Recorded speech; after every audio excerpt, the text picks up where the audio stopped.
Oh, I can't believe this. What? I'm trying to pick a sweater out of this catalog for Claudia. Listen to the colors that it comes in. Asphalt, kiwi, bisque, cactus, and gumbo. Gumbo? Mm-hmm. That's ridiculous. You mean they named the color after that little clam out with the lopsided head? Suzanne, his name is not Gumbo, it's Gumby. Gumby and Pokey and Gumby. Everybody knows that. Well, excuse me, Charlie. I haven't memorized all the names of all the clay people in the world, okay? Wish they would call it Gumby. I'd know what color that is. Julia, traffic's gonna be pretty bad downtown. We better get going. No, I'm ready. All right, sir. I'll have a good time. My friend at the athletic department says these tickets are on the 50-yard line. Oh, God, this is so exciting. I haven't been to a football game for so long, and Georgia Tech's team is just great this year. Well, if we don't want to miss the kickoff, we better get going. Mary Jo, you're going to close up, right? Oh, sure. You know, see, I had no idea you were such a football fan. Oh, my goodness. When Hayden was still alive, we planned our weekends around the Georgia Tech game. Don't y'all remember that saying? You see, in the East, football is a cultural exercise. In the Midwest, it's cannibalism. In the West, it's a tourist attraction. But in the South, it's a religion. Are you sure neither one of you wants to go with us? I have an extra ticket. Football? Oh, please. If I wanted to sit around watching people in big, giant shoulder pads and tight pants fighting each other, I'd just stay home watching a rerun of Dynasty.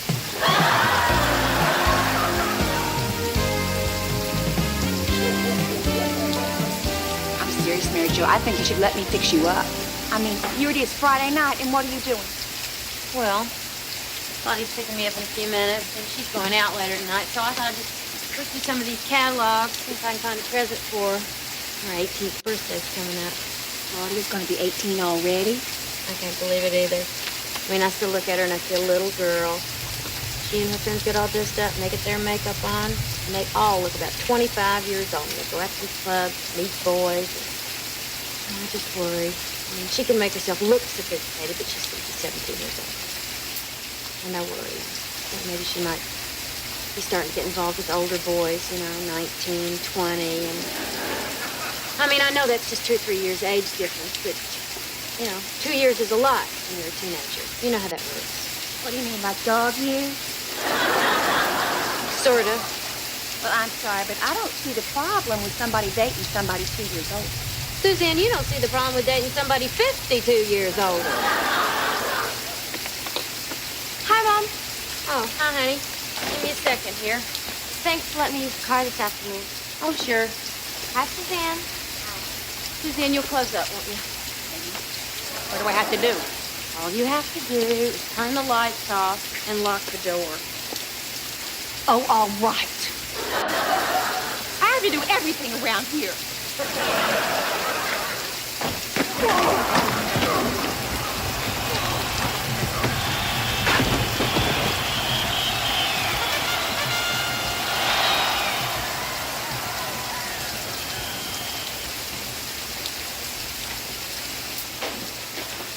Julia, what you been doing? You've been gone almost an hour. This line is not moving at all.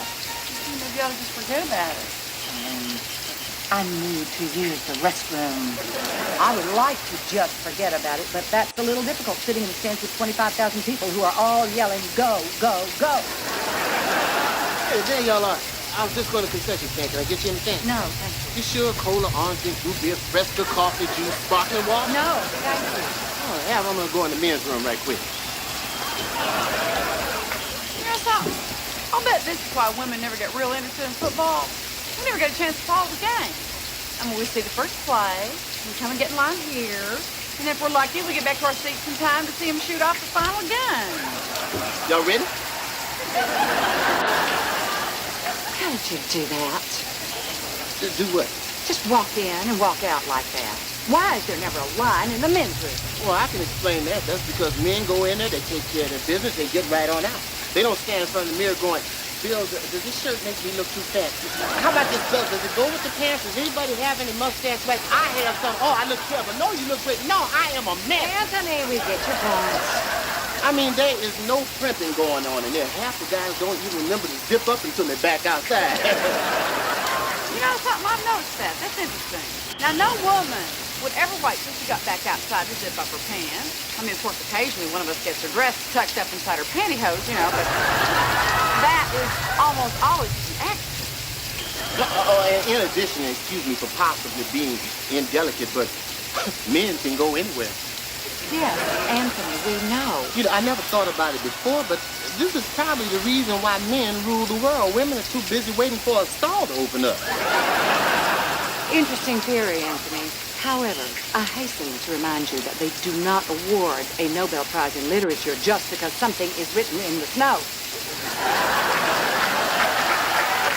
The real reason women have to stand in line is because the male designers of stadiums and concert halls refuse to acknowledge one fact, namely, because of obvious anatomical differences, they should build more and larger women's rooms.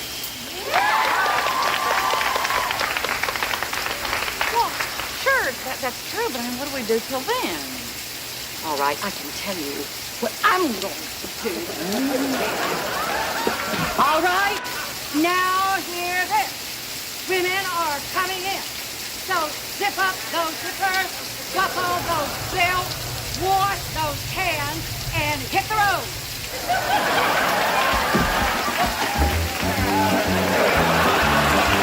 Security.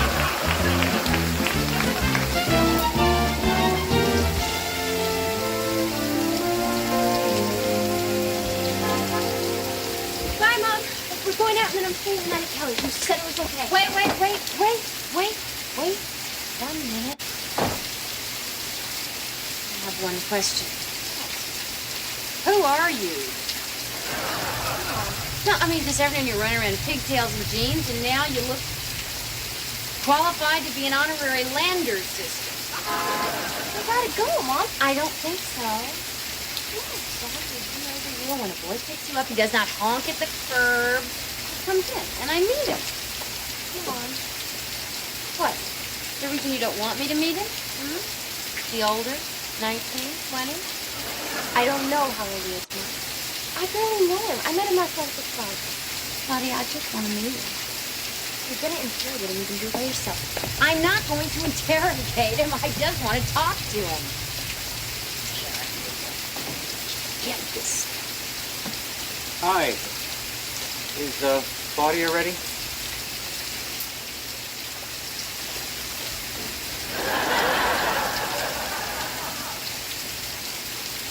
How old are you? 34? That's disgusting. I agree, but what can I do? Are you related to Claudia or something? How old are you? 36.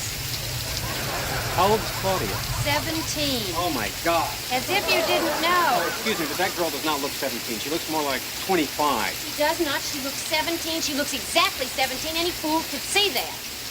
Call her father up and have him come over here and beat you up. Luckily for you, he lives in Decatur. He has a 24-year-old girlfriend himself. I swear, I just cannot believe you men. Well, what do you mean, us men? You men who hang around clubs trying to pick up little girls. No, I swear to you, I promise I thought she was older. You're absolutely right to be upset. Believe me, I understand. But you can't go out with her. Of course not. You're not going to get in an argument about that? What kind of argument? Oh, she's almost 18, and she should be allowed to make her own mistakes, and I'm being overprotective, and you're really a nice guy with the best intentions, and you'll have her back by 11. Would that work? No.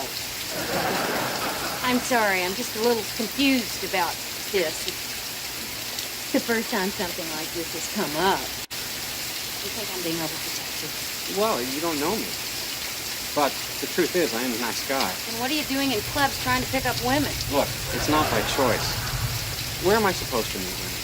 Where do you meet people? Well, I don't really mean. Well, where do you find guys to go out with? Here, there, around. Actually, I don't go out. Me either. You see, this is the whole problem. I'd really like to meet someone like you. Some cute, sharp woman my own age.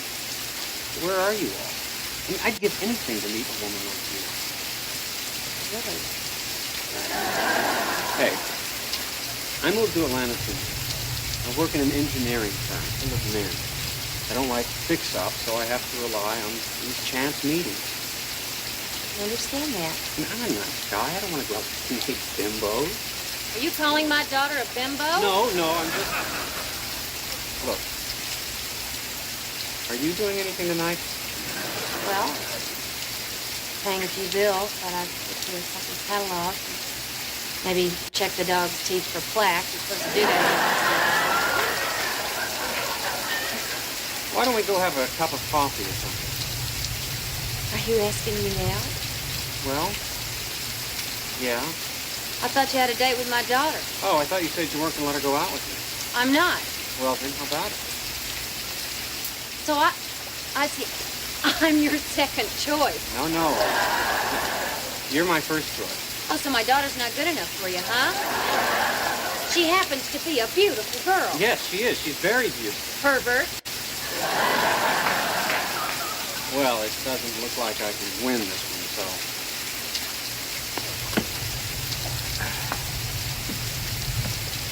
You won't even consider having coffee with me?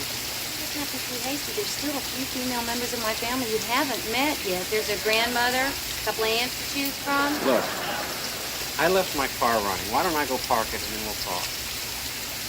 Okay?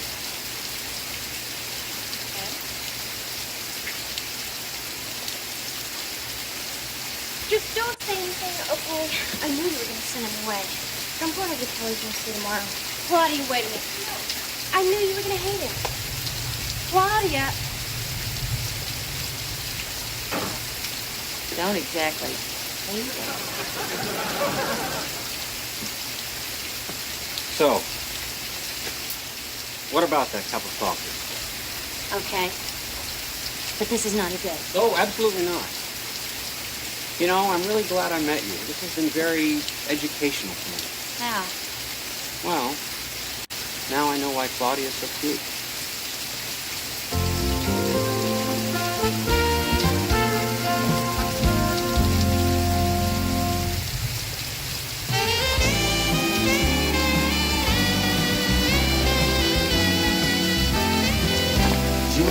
I just cannot believe that you crashed that men's room. Dude, you are so brave. I mean, if it were me, I'd be too embarrassed to show my face in public ever again.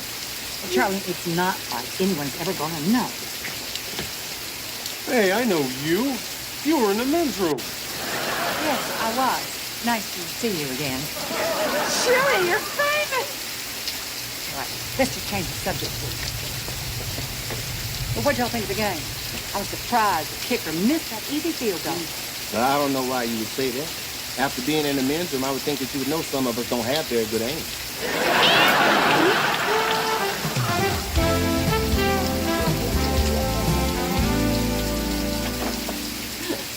Thanks.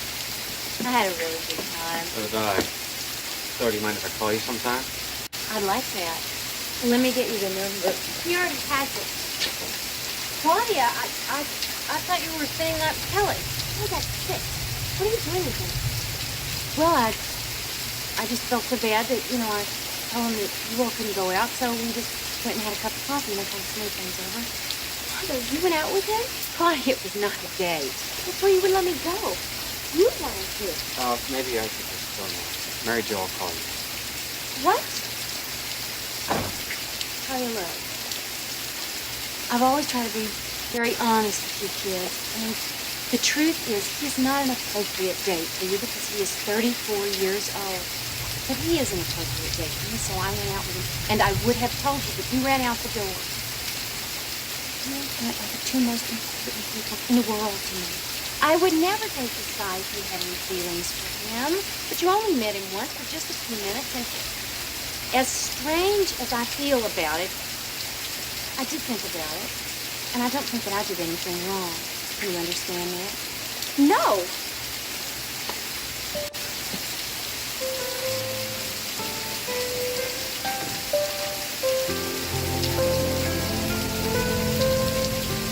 I cannot believe this is happening to me. I mean, I finally meet a guy that I'm actually interested in going out with, and I can't ever see him again because he asked my daughter out first. How's Claudia reacting to all this? Not good. Just never dreamed that I would be in a position where I would be in sexual competition with my daughter. I mean, this is just all too symbolic for me. Symbolic of what? You know, the passing of the torch. I mean, if my daughter is now eligible to date all the attractive single men in the world, then maybe I should just hang it up. There are thousands of single men out there. And eventually you're going to meet the one that's right for you. Doubt it. I can't even find the thousands. Just ignore her, Mary Jo. Of course, you think there's thousands of men out there. She's been hanging around in men's bathrooms. I mean, I have met one guy in the last 6 months, and he was coming to pick up my daughter. I mean, I don't mean to make such a big issue out of this, but I mean, obviously, I should just never see the man again. It just seems like such a waste. I just have such a good feeling about him. You know how it is when you have a good feeling. Ooh, you know what this all reminds me of? That movie, Mildred Pierce. You know, where Joan Crawford is playing the single mother who works her fingers to the bone to support her daughter Anne Blythe. And Anne isn't grateful at all, takes all of her mother's money and then steals her mother's boyfriend. I don't know that one. What happened? Anne Blythe shoots the boyfriend and kills him. Joan Crawford won the Academy Award, and Anne Blythe never did any more big movies after that I know of. But she did show up on television a few years ago doing those commercials, you know, for Hostess Cupcakes. You know, where she had company over and she served them a big selection of Hostess Cupcakes on a silver platter.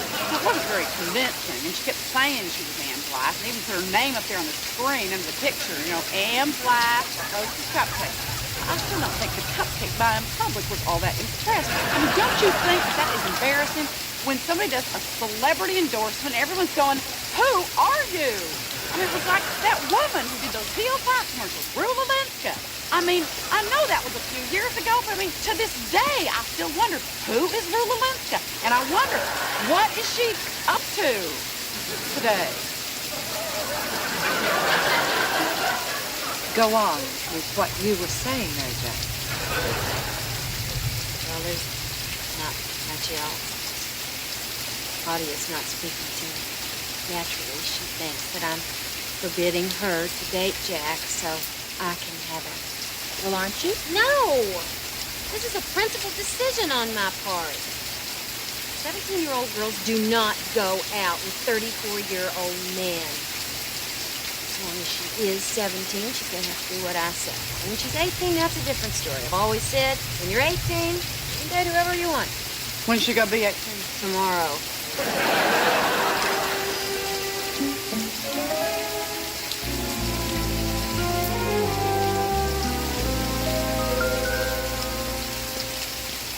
Claudia, Quinn, are y'all ready? Hi. Hi. Jim, Meg just came by. I'm afraid I can't talk. We were just getting ready to go out to dinner. It's Glenn's birthday.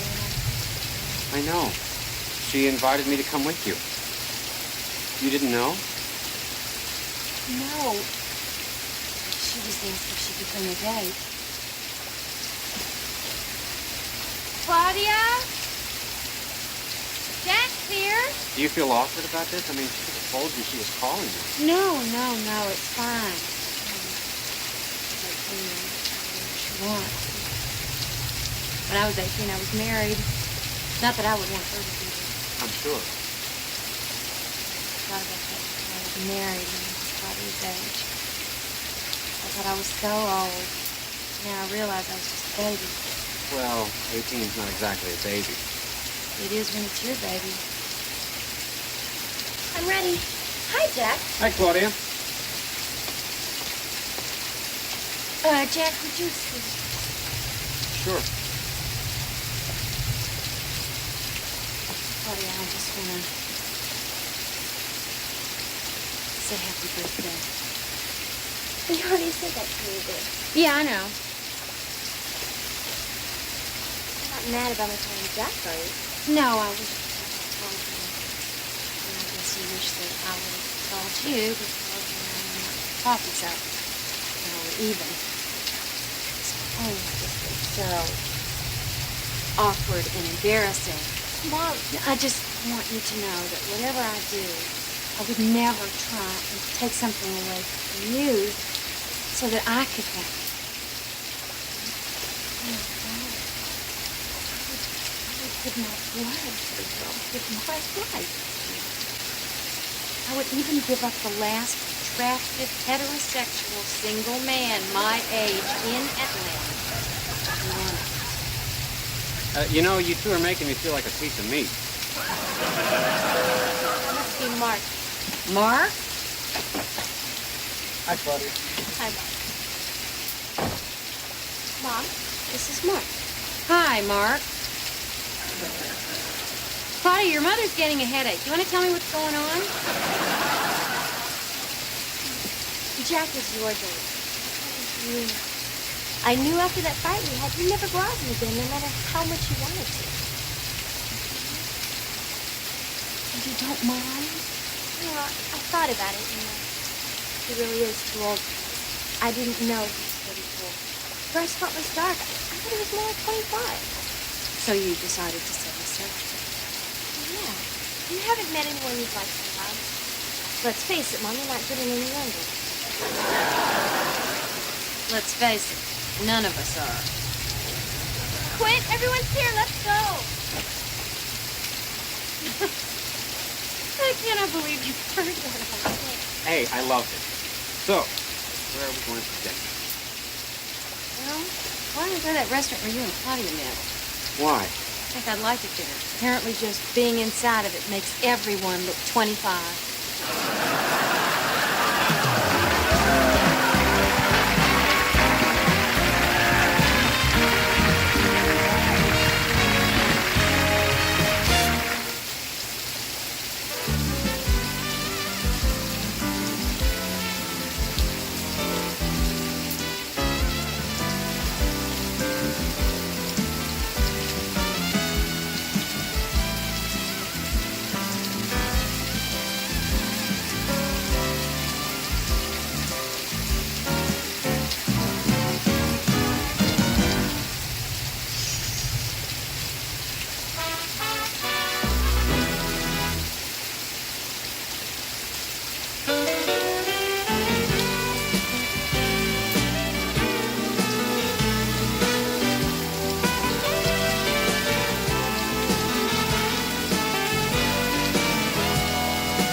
How things work out so you just have to say.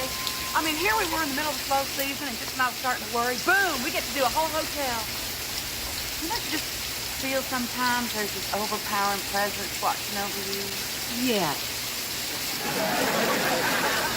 Well, I certainly wouldn't be calling it a hotel. I mean, there's more mold than hoe about it. It's just for a room smack up against the interstate, and that's definitely a motel.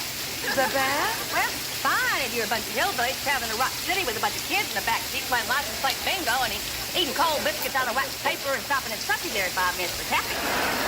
Sounds good to me. Susie, we're fortunate to have this job. We need the money. That's right. We could use a big check right now. I mean, I didn't want to say anything, but I even started rationing office supplies. I was saving rubber bands, straightening out little bent staples and using them again, you know, and writing real light with my pencils that would wear down too fast. If you ask me, I blame the Southwestern fad. It's just merely ruin decorating. I mean, I don't think anybody ever really wanted cactuses and cow skulls in their living rooms. Well, we don't have to worry now. We got a big check coming in. The Lord provided. Yeah, but look what he sold us. A motel. Damn. Well, you'd think the Lord would have a little more taste. Especially especially considering what goes on those places. I mean, 1,000,000 years ago, he blew up Sodom and Gomorrah, and back then, they didn't even have vibrating waterbeds. Suzanne, despite your lurid and oddly well-informed fantasies, this motel happens to be a family establishment. Thank you very much. Oh, I'm just so mad I could spit. But it's always the same. A woman takes her car into the mechanic, and they just assume that she's completely ignorant. What's wrong with your car? Oh, that little black sticky thing's going ching, ching, ching instead of hum. Oh. Here's those things. I'm gonna get ripped off again. I just know it. I know how they operate. You take it in for a little rattle, and pretty soon they're saying, well, little lady, that glove compartment's got to go. I know just what you mean. You remember Colleen Metcalf? She went to see a plastic surgeon to have her ears pinned back, which was a very good thing since they used to virtually just flapping the breeze. Suzanne, we're talking about Mary Jo's car. So am I. So, anyway, once Colleen was in their hands, that was it. They said having her ears pinned back made her chin too prominent. Said having her chin filed down made her nose look too big. And on and on and on. If it was bumpy, make it flat. If it was big, make it little. If it was little, make it huge. Until every inch of that woman's body has been whittled, tucked, lifted, pinned, implanted, or sucked. I mean, she had enough plastic in her for a Tupperware party. Mary Jo, are you sure these are the sample draperies we ordered for the hotel account? Don't tell me I've been ripped off again. I knew Textile City was too cheap to be true. Oh, these are absolutely beautiful. Feel the same. Morning, ladies. Talk about gorgeous. Well, thank you. I see my new bronzing gel is not going unnoticed. Mary Jo, can we get these things ordered in time for the hotel opening? Well, I'll call and put in the order right now. I just can't believe everything's working out so perfectly. And I cannot believe you two are getting so head up about curtains. I mean, is there anyone whose life has been seriously affected by the presence or absence of motel curtains? Well, maybe Jimmy Swaggart.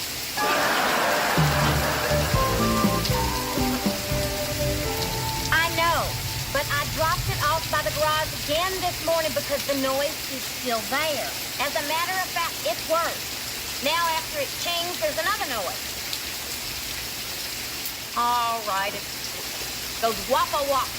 Ching, ching, ching, whoppa whoppa. Ching, ching, ching, whoppa whoppa. Ching, ching, ching, whoppa whoppa. Please. Now I'm on hold. They got to get somebody. Apparently there is still one man at Bailey Hicks Auto and Body who has not had the opportunity to take tonight. Hello? Yes, this is Miss Shively. What seems to be the problem?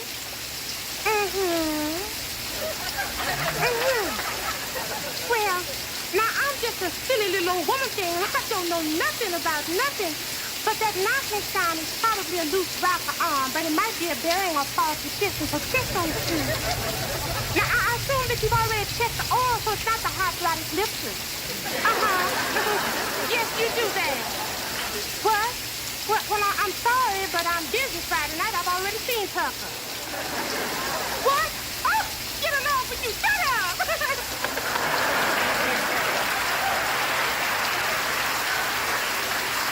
He was tickled by my womanly expertise. Thank you, Nancy. I do appreciate that, although I'm not sure if it's going to help or not. You see, we've established a little game, the fellas and me down at the garage. I try to figure out what's really wrong with my car, and they try to figure out if I told them it worked. I thought the estimate was $29.95. Well, apparently that's what it cost for just one of the men to rub his face and say, well, that's going to cost you.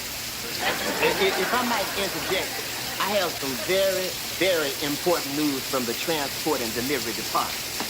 Well, the rest of the lamps for the hotel are here, and all we need is the rest of the things from Textile City, and we're raring to go. See to it, we'll do this one job, we'll be completely out of the red. Right. What is it? Anthony? Oh, there is trouble in Textile City. What kind of trouble? We're not going to get any curtains out of it.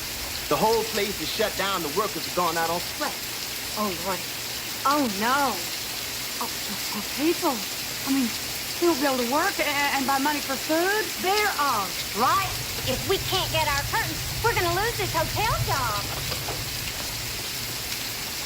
Would someone please explain to me what's happening? What are you talking about? Well, there's a group of taxi dressed people out there carrying signs and wandering around in the bushes. It's a picket line. Not to worry, Charlene. They do have food.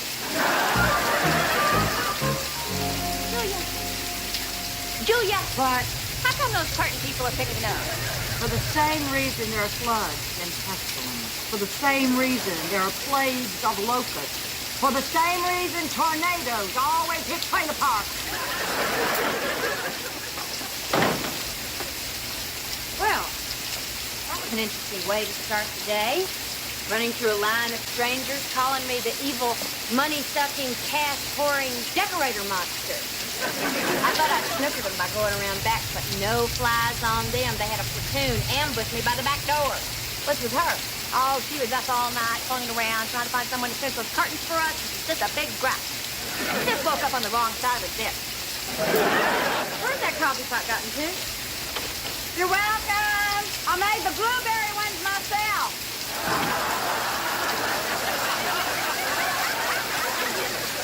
Are you pouring coffee for those people? Can't help it. I feel sorry for them. I was talking to a fella outside who said they pretty much have to pick it up because we're Textile City's biggest customer right now. Walking around for hours like that is tiring. Yes, wouldn't it be awful if they got so exhausted they had to go home? Julia, I'm surprised at you. You usually have more compassion for working people. Well, I do. A little more compassion. If these working people were actually working, you couldn't really call them working people right now. You could call them standing in my azaleas and screeching people. Well, I understand if they've got a problem with Textile City, but I sure hate going through that line. Oh, you can't let them get you. You have to just put a little smile on your face that says, I'm way, way better than you, and sail right on through. Of course, you know why I'm so cool about all this. No, Suzanne, we can't imagine why.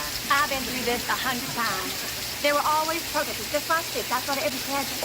You know, walking around with signs, setting their underwear on fire, just anything to attract attention. There was this one woman. She hung steaks and chops all over herself, and she was carrying a sign that said, beauty pageants are meat markets. Well, I just said right back in her face, honey, if this place is a meat market, then you're looking at grade A prime rib right here. That must have impressed her. You bet it did. She herself was mostly gristle. Thank you, Suzanne. I mean, it's not that they get to me. I mean, they do get to me. I just never thought of myself as a person who would cross the picket line. That's very admirable, Mary Jo.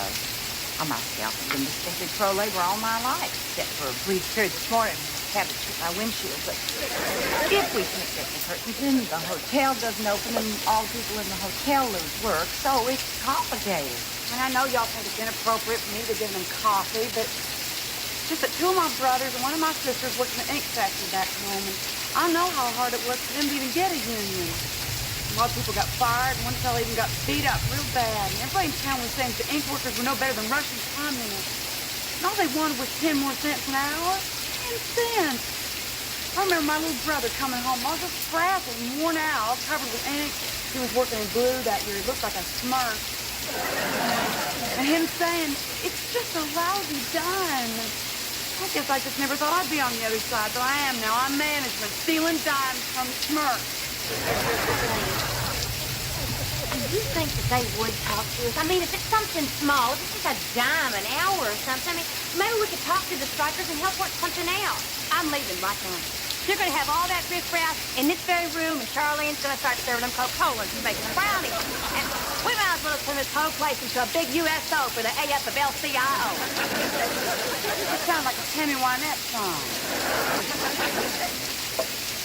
Gee, they sound like such reasonable people. Excuse me, lady. I know it's none of my business, but there are two little old Vietnamese ladies laying in your driveway. Oh, they've been there all morning. You know, they look frail, but when I put my Mercedes in at 30 miles an hour, they hopped up right quick. Well, maybe, but I'm not going to be able to get the van out to make delivery. Oh, it doesn't make any difference, Anthony. We don't have anything to deliver. In fact, we might as well just board this place up and go fishing. We can't do anything with that picket line outside. Can we go to Textile City and talk to their boss about this whole thing? I've been calling them all morning. The phone's off. Well, I personally have had it. I am driving right out there to that factory right now and talking to that Mr. Embry. But I'll have to have a call. I'll drive you. You will drive me? Yeah, they know my Mercedes. They're not going to try and mess with me. Besides, I'm tired of all this shooting and shouting out there, and I'd like to tell these people a thing or two. Well, if you two are going, then Charlene and I might as well go too. Anthony, how do you get to Texas City? It's not hard. You just take 75 north and turn off at the Big Chicken. The Big Chicken? No joke, you go back to car. It's a chicken place in a 4-story chicken. You can't miss it. Hello? On second thought, maybe I better drive. Probably there. I think so. No, Joe, you coming? Yeah, I'll be right there. Just one car. I'll be there. No! Absolutely not! Because it's $150 more than you told me, and I didn't ask for that. Yes, I want my car. Can you all hold it down for just 1 second? Thank you. So the estimate you gave me is just kind of a practical joke? Is that right? Oh, I see. Fine. Thank you. Let her rip!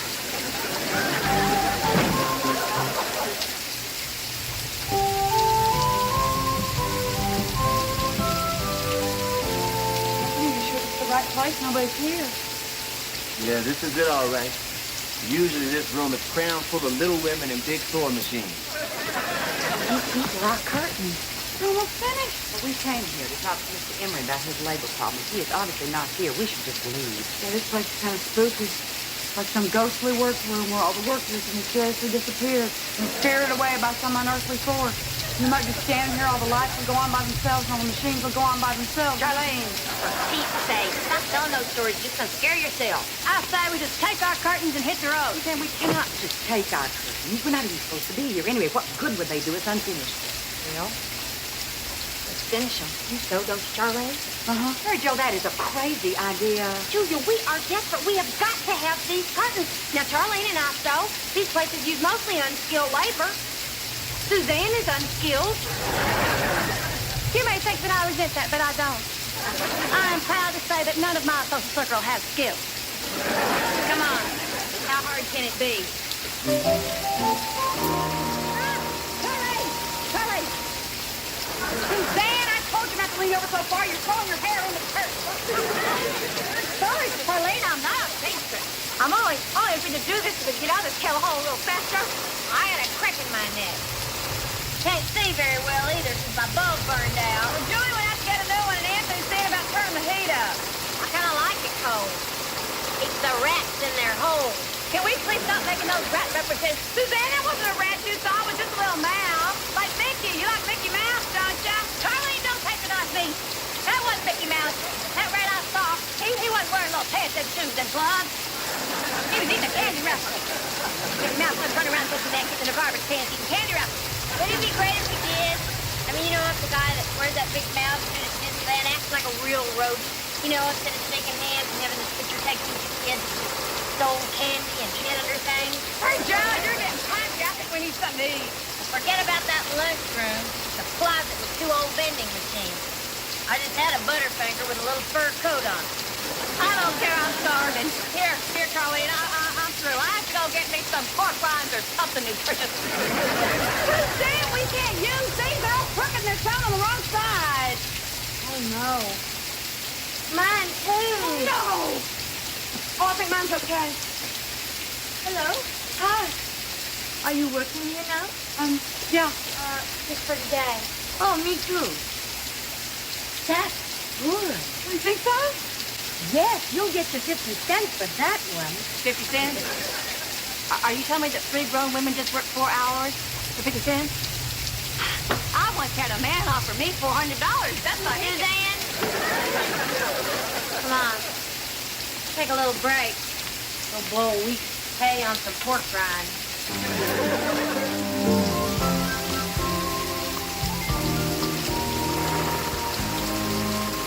Hello?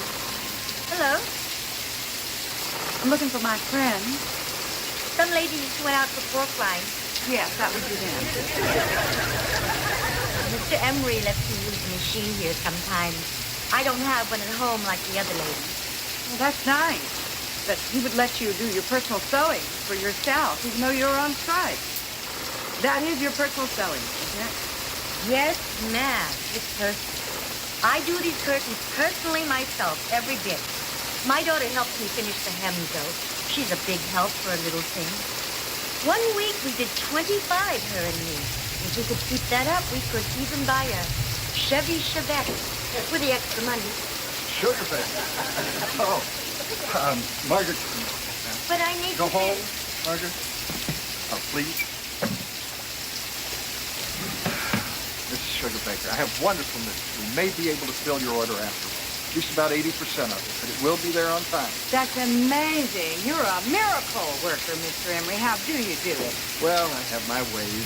You know, I'm very interested in keeping your business, Mrs. Sugarbaker, and here at Textile City, the customer is king. Or queen, of course. You'll find, Mr. Emery, that I'm not very interested in being queen of anything, frankly. I'm much more concerned right now about how you treat your subjects. What are you talking about? I'm talking about piecework, Mr. Emery. I'm talking about taking scared, desperate people and paying them not an hourly wage, not a living wage, not even a minimum wage, but by the piece, which I believe, Mr. Emery, is illegal. So I don't think I'm going to be taking my beautiful curtains today. I think I'm going to be taking my non-refundable deposit checks right now. You are one tough customer, Mrs. Sugarbaker. I break my back trying to fill this order for you while I'm having considerable problems of my own out there. You come in here, obviously all puffed up about some union crap that is clearly none of your business. Thank you. You're welcome. I hope you enjoy it when you can't finish that job, when that hotel doesn't open on time, and when all that other labor is out of work. That's a very compelling argument. You know, I was reciting it to myself just this morning, but there's a problem with it. It doesn't wash. See, basically that argument goes, it's okay to be unfair to a small group if that makes things run smoother for a large group. It sounds good until you realize that's always been an excuse for all the injustice in the world. Just to look out for that argument, because ultimately, we're all small groups, and we're all labor. So until you wake up and take in that fact, Mr. Emery, Textile City ain't big enough for the both of us.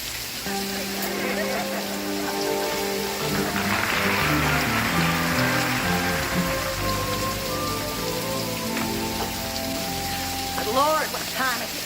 Quarter to 8. How on earth did it take 4 hours to drive from Dalton to Atlanta? It's my fault. I missed the big chicken. Well, that's the perfect ending to this day. Driving around in a pitch-dark freeway looking for a 40-foot chicken to guide you home. And then we had to drop Mary Jo off at the garage to get her car. I gotta say, I didn't like leaving her there. That Bailey Hicks auto and body are nothing but a bunch of criminals, in my opinion. And, of course, I know whereof I speak. What's wrong with my ears? What are you talking about? Well, you're holding your head like that, and I feel like you're looking at my ears, making me nervous. Charlie, my head is stuck this way from spending 4 hours at a sewing machine. I know. Who would have thought it'd be so hard to hem some dadgum curtains? Yeah, kind of makes you wish those picketers were back here again tonight. Wouldn't it make you think differently knowing what you know now? Sure would. Me too. What do we know now? Suzanne, how would you like to work in a place like that? Or anywhere, for that matter. I would not care for that. I didn't think so. Hey, everybody.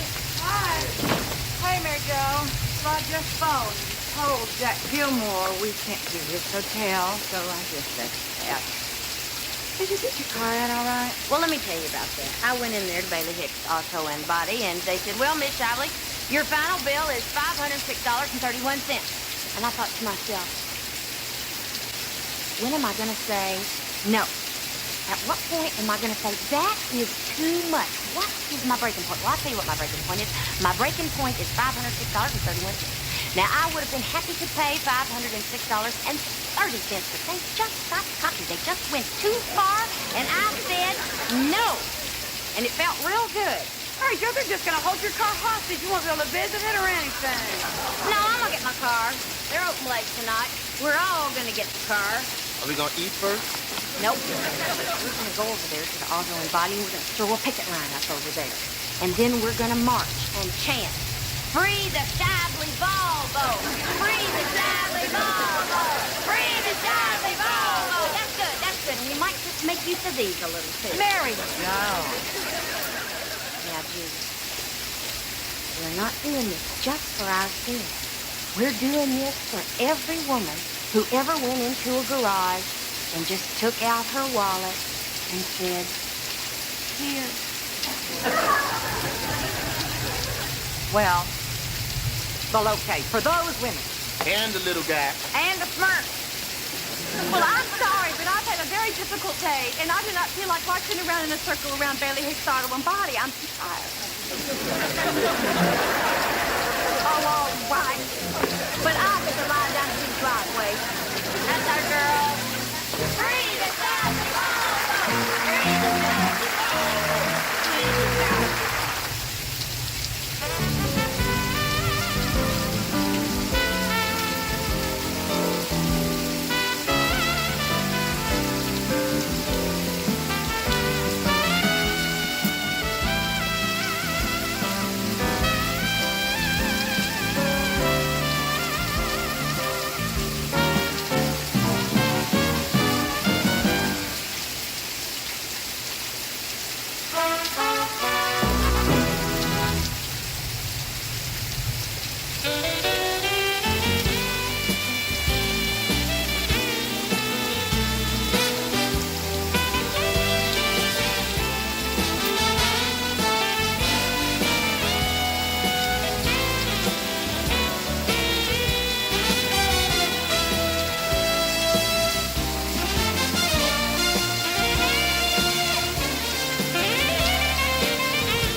Yeah, I can hold.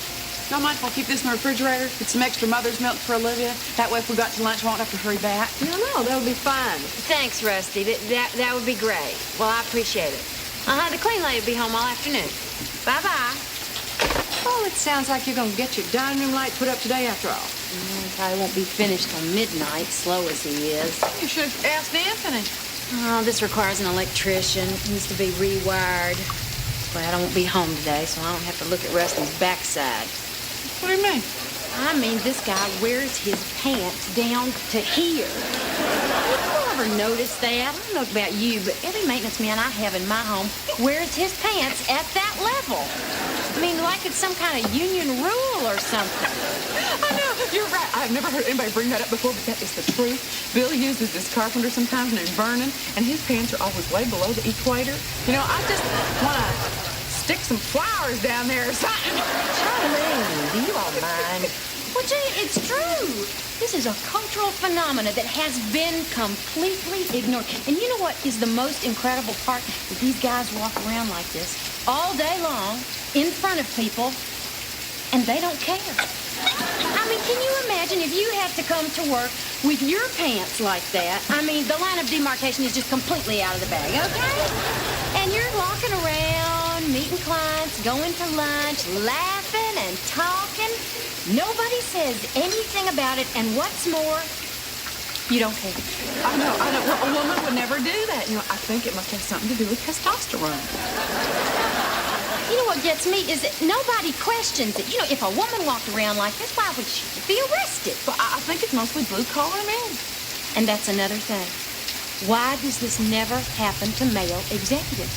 I mean, you know, they don't seem to have this problem. I mean, you never see Bush and Gorbachev at the summit shaking hands with a little suit of town with their pants below sea level. All right, that's it. I believe I've heard about all I want to know about male backsides, low-slung pants, and testosterone. Excuse me, I can come back later. No, that's all right, Anthony. Now, Anthony, do you know why carpenters and electricians wear their pants, you know, hanging down below their, you know? Well, no, I don't, Charlene, but I have Encyclopedia Britannica at home. I can get back to you on that. Thanks. Hey, where's my favorite girl? Oh, she's upstairs with Mrs. Philpott. Miss Philpott? I thought it was Miss Pine. Well, Miss Pine quit to take a better-paying job, and Mrs. Philpott said she would come back if I threw in car mileage and holiday bonus. Oh, by the way, Vanessa called. She wants to know if you can come and pick her up. You know, her car won't start. And she doesn't have a car. Well, I guess that's why it won't start. I'm telling you, this girl is gonna be nothing but trouble. I knew something like this was gonna happen. Like, you all are nice enough to give her a week's work, and this is how she starts out. She just didn't want to ride that bus. Anthony, there's no reason to be so angry. Yeah, she makes you that mad. Why are you dating her? I am not dating her. We went out one time on New Year's Eve, and that's it. I'm not even interested in dating her. Well, it's no big deal. I mean, I'll go pick her up where she lives. No, Major, that's not the point. I'll do it. But it's always something. Vanessa's mother abandoned the family, and she's got 7 younger brothers and sisters. She's always stranded and doesn't have any money. Can I come and pick her up? Do I have a health insurance card that she can use? Her phone got turned off. The cat is lost. Her little nephew got his head stuck in the potty seat. Excuse me, Anthony, is this the same person you assured me last week would make a wonderful temporary employee? Well, yes, I did, Drew, but because I know you like to help people, too. I promise to you, I'm going to try to whip Vanessa into shape. You know, Anthony, I don't know why, but I'm just not getting a real good feeling about this. And we've got to get ready for taxes. I need somebody to come in here and do a hard week's work on inventory. We don't have lots of time for nonsense. Well, she can be some trouble, but she grows on you. I don't want her to grow on me. I want her to work. I'm mad at Anthony. He was supposed to recharge my battery this morning. Where is he? Well, Suzanne, I hate to tell you, but Anthony's taking care of another woman who seems to have even more catastrophes than you do. It looks like you've been shot out of the saddle. Who are you talking about? Vanessa. Vanessa? Who's that?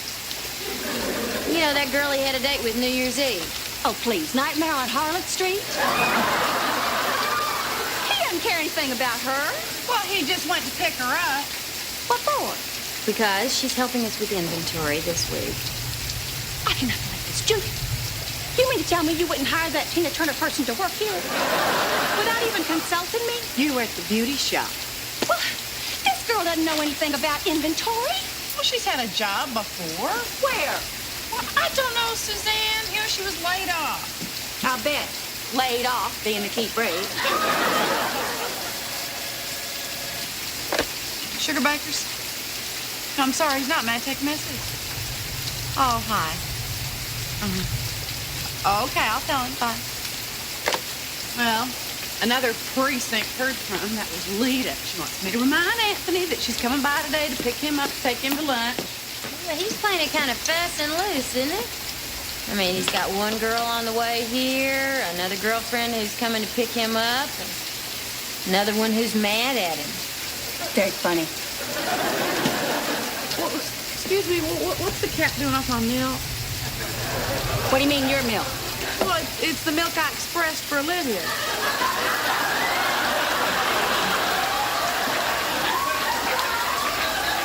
What do you mean, expressed? Well, you know what I mean. Suzanne, you didn't put this milk in your coffee, did you? I most certainly did not. Yeah, well, pretty funny to me how the cap got out of the refrigerator. Well, you know, I probably set the bottle up here on the counter when I was looking for something else and the cap just fell off. I certainly didn't drink it. What do you think I am, some kind of pervert?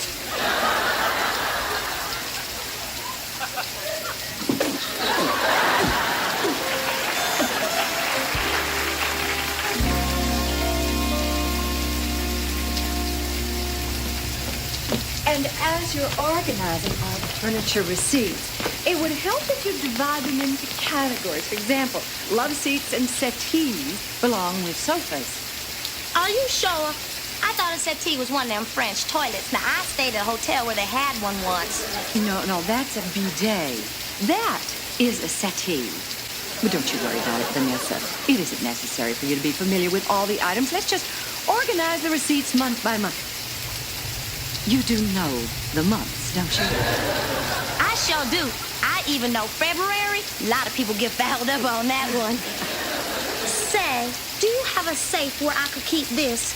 No offense, but I wouldn't want to get it stolen. Well, we could probably keep that in the storeroom. No one ever goes in there. Listen, about that skirt. Isn't that the same outfit you had on New Year's? Oh, it was a lot like this, I wear this skirt with everything. I see. Well, do you think you get a little bit more material? Oh, I could ask. I got it from House of Yolanda. Why, you want one? No. No, I just meant that I think it's a little short for work. Oh, Vanessa, if you'd care to bring your lunch to work, there's plenty of room in the refrigerator. That's right, just don't drink the milk. Oh, that's all right. Anthony and I'll probably just go out and get us a burrito or something. Oh, Anthony, I forgot. Lita's coming by today to pick you up and take you to lunch. Did you know that? Well, hello, everybody. Well, I had forgotten, Charlene, but thank you for the reminder. Hey, Lita, we were just talking about you. You remember Charlene, Mary Jo, Julia, and Suzanne? And this is Vanessa. She's helped us with inventory this week. How do you do? I do fine. How do you do? Well, that's enough clever repartee. We better be going. Yes, I left the beamer running. Well, it certainly is great seeing all of you all again. Great seeing you. Everything going okay? Oh, I feel just great. I'm running 5 miles every morning. I do the Sports Illustrated workout twice a day. How about yourself? Oh, we're just doing aerobic imagery, you know, where we just imagine ourselves exercising. I never heard of that one. Oh, it's the newest thing. You behave yourself, Vanessa. Don't you worry about Jack. Jack? Who's Jack? Never mind, darling. Just go.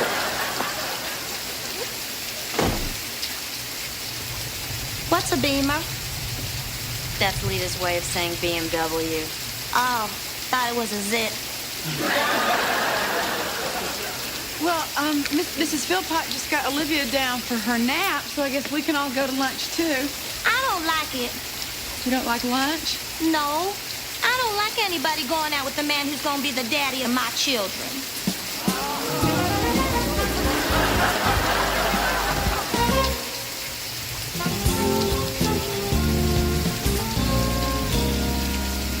I don't know nothing about Portuguese food. I don't even know what Portuguese is. Just give me some of that booyah stuff. She'll have the bouillabaisse. Very good. My name's Ian. I'll be getting you drinks. Thank you. I'm not sure, but I think Ian might be a homosexual. Why? Because he didn't flirt with you? No, Charlene, because his name is Ian, he's a waiter. In case you haven't noticed, the restaurant business is just riddled with homosexuality. Thank you, Anita Bryant, for that very up-to-date and timely insight. Y'all funny? Oh, see, now you're laughing. Things aren't so bad. And don't feel bad about not knowing anything about Portuguese food. I had a friend once who ordered quiche, and she called it a quickie. Well, there's one mistake I'd never make. I know what a quickie is. I just don't know anything else. I mean, that's classy. You know, Vanessa, you've got the wrong idea about this class thing. Class isn't something you learn. It's something you've got. That's right, and I just don't got it. Lita's got it. Let's face it, I'm an embarrassment to Anthony. I'm uneducated and dumb. Vanessa, please stop saying that. You are not dumb. Yes, I am. I thought a couch was a toilet and a car was a zit. I appreciate y'all trying to be nice to me, but it's hopeless. I don't know nothing about society or any of the things Anthony wants. Does Anthony want that? Well, you didn't see him asking me to lunch, did you? I mean, I've been trying everything to get that man to ask me out since New Year's. I make up excuses to see him all the time, but he's just not interested. Yeah, well, for somebody who's not interested, he sure talks about you a lot. Well, guess who I just passed coming back from the ladies' room? Ian? No, Anthony and Lita. Who is Ian? Our homosexual waiter. Oh, we should have known better than to come to this restaurant. Anthony loves it here, too. Where are they? Would you look at that? She is rubbing the back of his neck and laughing. That's all right. I don't care.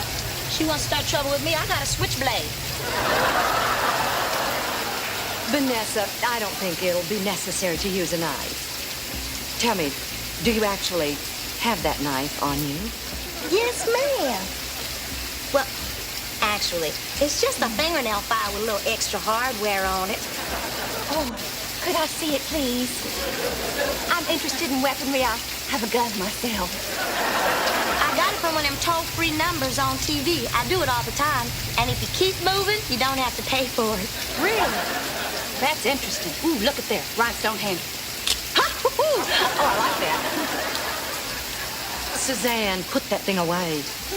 Joe, Rita, you're not going to believe it. A guy just walked out wearing a sweatshirt and jeans below the equator. I'm telling you, it's an epidemic. Can't get it off my mind. I'm gonna be thinking about something completely different next time I hear a newscaster talking about America's crack problem. What on earth are you talking about? I'm talking about maintenance men and carpenters who go around with their pants drooping. Nobody knows the reason. I know. It's because tools weigh them down. You know, I never thought of that. That makes perfect sense. I bet she's right. Oh, so simple, I can't believe it. You said you weren't smart. Vanessa, that's absolutely ingenious. You know, you guys are really something. I mean, really cute. No kidding. You cheer me up. Hey, what's the deal on this Lita person? You like her a lot? She's real nice. She's getting her master's in social sciences. She's a good dresser. She's ambitious, right? She's boring. We don't like her at all. Don't you dare tell Anthony you said that. Can you believe that? What? That woman over there at the next table, she's flossing her teeth in public. Can you beat that? Oh, that's disgusting. Talk about no class. Have you ever? I mean, people are sitting here trying to enjoy their lunch. She's sitting over there like some big old goober with a string in her mouth. Excuse me. Excuse me. Listen. I want you to go over there to that woman at the table next to us flossing her teeth and tell her if she wants to keep flossing her teeth, here is a quarter. Now she can go to the big pay toilet and do it. Thank you. Yes, ma'am. Very adept, Suzanne. I'm sure that's going to bring a really nice response. Anyway, I'll tell you something, Vanessa. As Julia and Mary Jo and Charlene will verify, nobody plays the dating game better than me. Now, you want to compete with this Lita person? We'll just give her a run for her money. We gonna rob her? No, we're going shopping. Suzanne, this is none of our business. Julia, you just leave everything to me. All I know is when I set out to do something, I get the job done.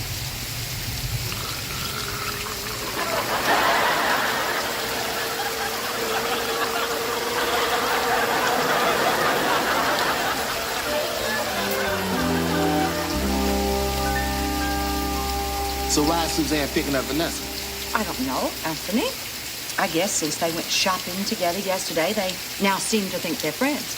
Yeah, you know, somehow that does not surprise me at all. They are a lot alike, and Lord knows they're both dangerous women.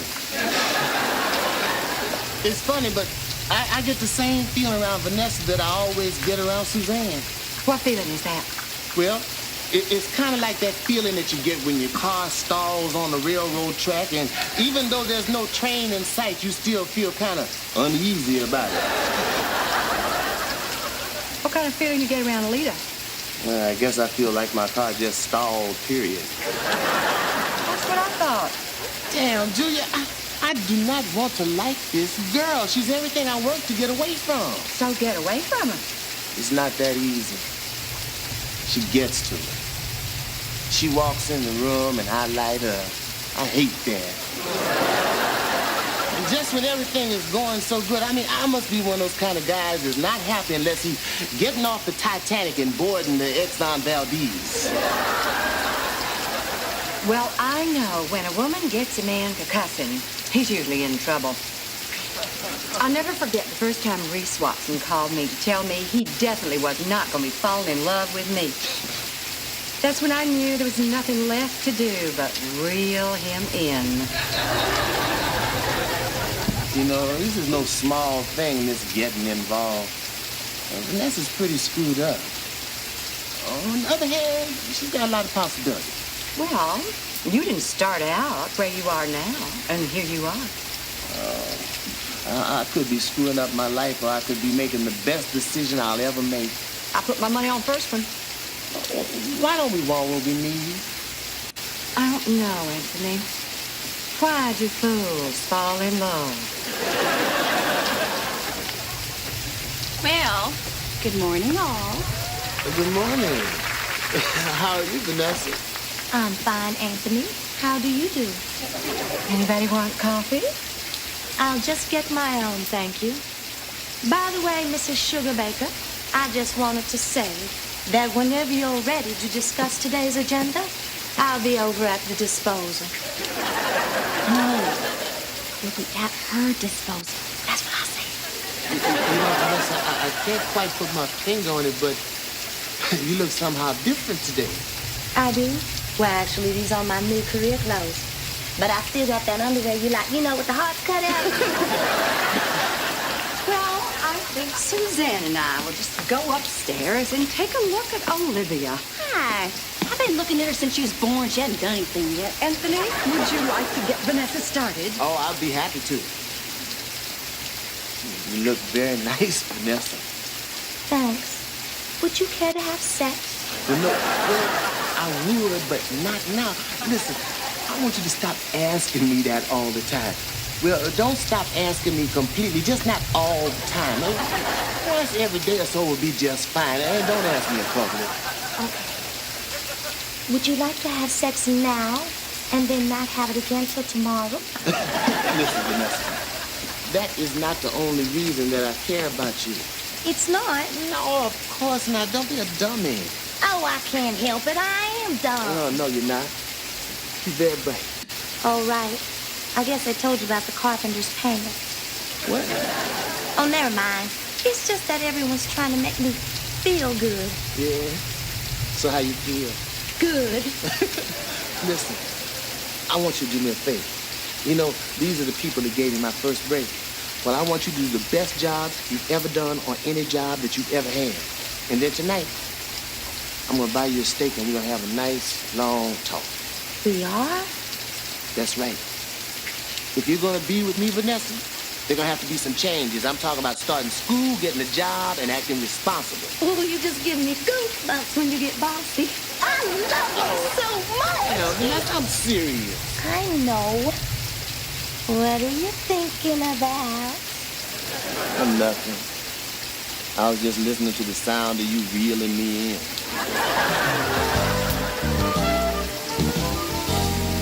Anthony and Vanessa seem so happy together. They look really cute. Yeah. Thanks to those new clothes I got her. In that other outfit, she does look like a hooker with a preppy pimp. Excuse me, Mrs. Stillfield. Would you ask about this? Yes, I certainly will. Suzanne, did you turn in Mrs. Philpott's name to Unsolved Mysteries as being a con artist and a counterfeiter? Yes, I did, Charlie, and I told you that weeks ago. She looks exactly like this woman named Roberta Harwood. Well, that would explain why she got a visit from the police and a letter from the TV show. Suzanne, you ought to be ashamed of yourself. Mrs. Philpott is a grandmother. And she's lived in Atlanta all her life. So she said. I'm terribly sorry, Mrs. Philpott. Well, it's all right. I just want to get it straightened out. We really should be going. Night, y'all. Good night, Charlene. Good night, Roberta. Just checking. Excuse me, I'm supposed to pick up a check. Oh, hi, Mrs. Shisley. Hi, Rusty. I got it all ready for you. Thanks so much. The light works great. No problem, anytime. Good night. Good night.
Oh, thanks for the fudge, Mama.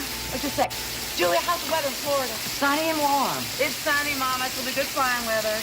No, it's actually a condo that belongs to Reese's daughter, but her father-in-law's sick, so Reese is taking the grandchildren down there. And JD and Mary Jo are taking their kids, too. Except Claudia, she went skiing. Oh, hi, Daddy. Yes, there's plenty of bedrooms. Pretty good. Okay, tell everybody Papa's up. I love them. I love you, too. Bye. I'm sorry. I'm hopeless when I call home. You gotta see me on holiday. Except for one. I did pretty good on Halloween.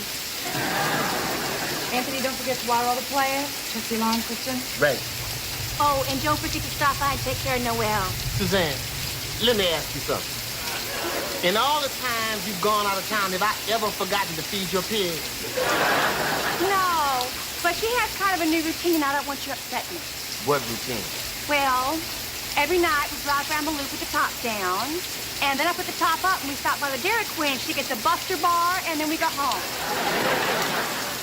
I'll feed her, I'll bathe her, I'll even walk her, but I'm not taking a pig to the Dairy Queen. Well, then I can't go. Suzanne. It's okay. I don't want to go anywhere. Yeah, I'm the only one here who doesn't have a boyfriend. My skin's been breaking out. I just wind up lying on the beach there by myself. Suzanne, I saw a documentary last night on the Discovery Channel. It was about this African pygmy tribe. Now, when a boy's 9 years old, the whole town gets a crack at chiseling his teeth down into tiny little points with a great big rock. And then when he's 13, they circumcise him with a flaming knife in front of the entire village. And then when he's 18, they stretch his lips out to the size of turkey platters. And they stick tree bark in them to make sure they stay that way. So, you know, when you think about it, your life's not all that hard after all. Cat's here. Anthony, please take the pig. I'll make it up to you. Julia, I'm not taking a pig to the Dairy Queen. Now, I'm sorry, but I'm just not going to do it. I'll give you $100 bonus. Bon voyage.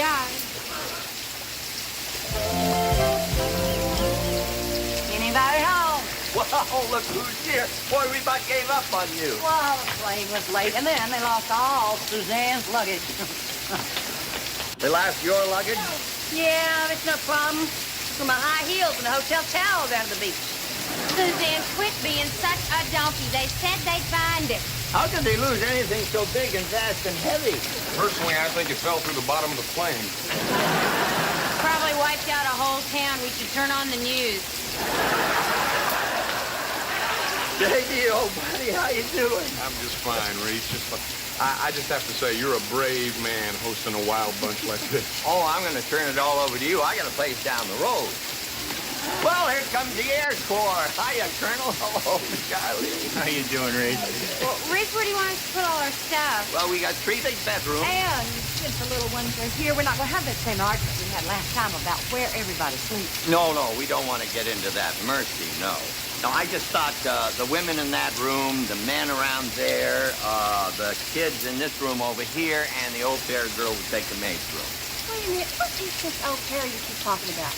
Somebody to stay with us and help us with these children. Did you hire anybody yet, Reese? No, I was waiting for you all to get here. The hotel is sending a couple people over this afternoon. Caroline, darling, come over here. What has happened to your hair? Grandpa did it. Yeah, I can see that. Oh, now, wait a minute here. I thought that was a pretty darn good braid. I mean, I spent a lot of time on that. Well, if you all excuse me, I'll be taking the maid's room till this au pair person arrives. Why? Well, because you all will be in your room changing clothes, and I don't have any clothes, and the men will be in their room, and I don't have a man, and the kids will be in their room, and I don't have a kid, so I'll just be in the maid's room. I do have a maid. It says here you babysat at the hotel before. How did you like it? Not too good, frankly. It was a couple staying here at the hotel. They had just one child. He tied me up. He tied you up? Yes, a piece of magic trick rope or something. Do you have children of your own? No, but I like children. I've always liked them and enjoyed reading about them. Says here you were a lifeguard. When was that? 1936. Reese, I thought the hotel said these people would be highly qualified. Oh, I thought she was a very nice lady. After all she has to do is sit here. If we want to go to a movie, how hard can that be? Well, evidently pretty hard. She got tied up. When they're at the beach, one of us is always going to be with them. Well, that's good, because I don't think Mrs. Wallace could make it down to the beach. I'm going inside to play volleyball. All right. Whoa, wait. Now, don't you all go down to that water until one of us is with you. Yes, ma'am. Hey, we guys might as well go ahead and hit the sand. Y'all can do the other interview by yourselves, can't you? Yeah, we'll like whoever you girls like. Hello. On the other hand, since she's here, we may as well just stay and listen. Right, you kids go on. We'll be along in a minute. Are you gonna see our favorite dinner? Well, I certainly hope so. Wow. You must be Ursula. Ursula. It's very nice to meet you. Won't you sit down? Thanks. I'm Reese, and this is J.D., and this is Bill. Hi. How do you do? Oh, I'm sorry. That's terribly rude of me. This is Mary Jo and Charlene and, Julia. Buddy. Hello. How do you do? Well, I guess you saw our brood going out the door there. Yes, your darling. Well, don't be deceived. They're a handful, so to speak. But, nothing you couldn't handle.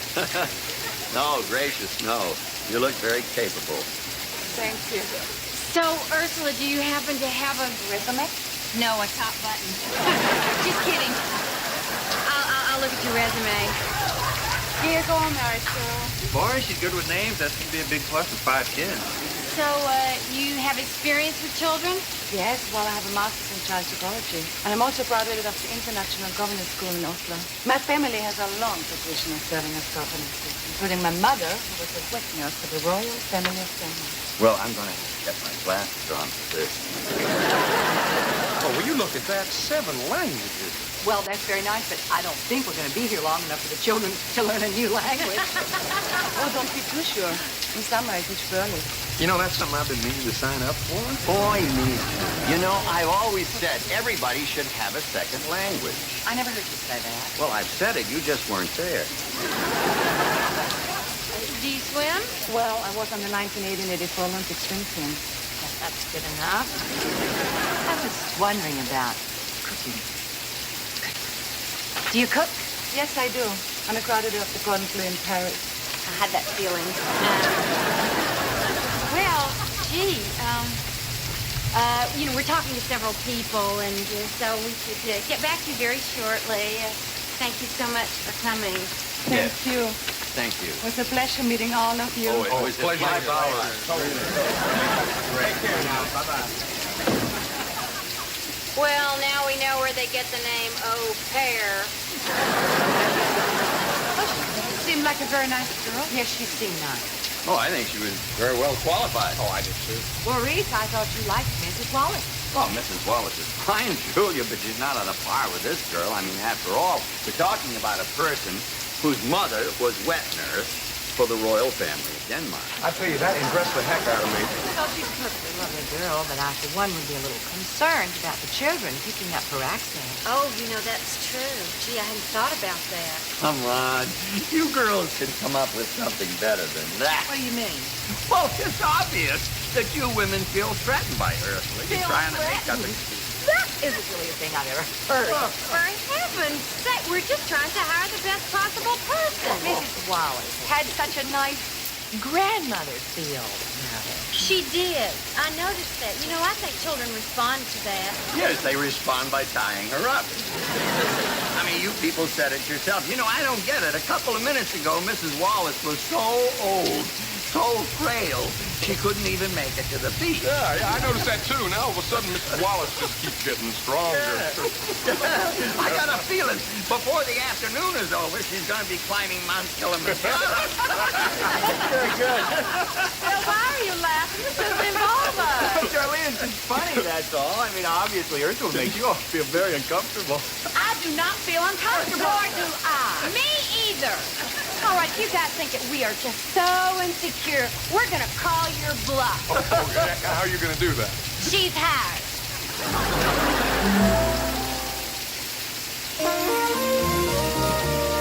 What are they doing now? Playing volleyball. Ursula's serving. Everybody else is drooling. I swear that bikini top is nothing more than 2 eye patches strung on a rubber band. It just keeps getting lower and lower. Let's pray the elastic holds. Here, she took them jogging this morning. Yep, it's on her resume. Marathon runner. I got up at 5:30 to wash my hair. Bill and J.D. and Reese were in here in their sweatsuits. Sweat being the operative word. Looks like somebody made omelets over there. Oh, guess who? I mean, you should have heard them in here fawning over her. And when she started telling about her travels, how she lived in this primitive Amazon tribe where everyone, including Ursula, had to go naked, well, you could just hear Bill and J.D. and Reese positively panting on the word naked. I swear they sound like a couple of my daddy's old bird dogs after a rabbit hunt. I heard Bill telling J.D. that he had never met a woman so adventurous. Well, Charlie, and you should have marched right in there and told him your jungle story. What story? You know, about those turkey planter people who got circumcised. Suzanne, I saw that on television. I didn't actually go there. So what? Maybe her story's not real either. Anyway, I cannot believe that you all have gone and hired this 27-year-old girl to spend your vacation with you and your boyfriend. But since you have gone and done something so stupid, you could at least try and rise to the occasion. How? Well, there's lots of ways. Myself, I don't care. I'm down here alone, and I'll spend 4 days in a hotel bathrobe with somebody named Del Heck emblazoned on it, but if I were in your position, I certainly would not be caught running around in a flannel nightgown frying bacon. I'd be getting myself into something sexy. I'd get down there on that beach, and I'd make her do something crummy and nasty and like chopped wood. Gee, I don't know if we could compete with her even if we wanted to. Speak for yourself.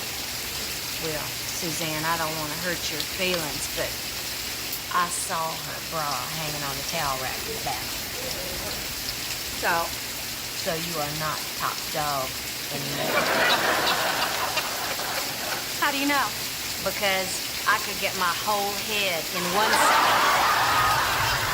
Mary Jo, you put her bra on your head.